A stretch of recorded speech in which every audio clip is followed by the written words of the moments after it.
Aunty బాగుంది రోయ్. హర్ష రా అమ్మా. రేయ్ నీకు అల్లేమంది అబ్బాయా ఆయన ఆంటీ అని ఎలా అనాలనిపిస్తుందిరా?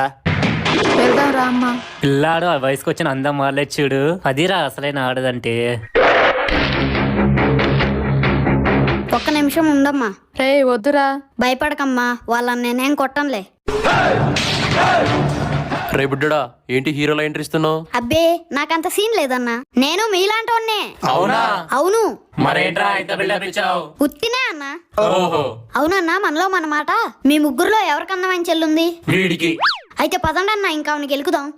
నా చెల్లిని గెలుకుదామంటావా? మరి మా అమ్మ కూడా మీ చెల్లి లాంటిదే కన్నా. చూడండి అన్న, మీ ఇంట్లో ఆడవారు గౌరవింపబడాలంటే మీరు మరో ఇంటి ఆడవారిని అగౌరవపరచకూడదన్నా. ఇది మన మగజాతి తెలుసుకున్న రోజున ఆడవాళ్ళందరూ ఆరాధింపబడతారు.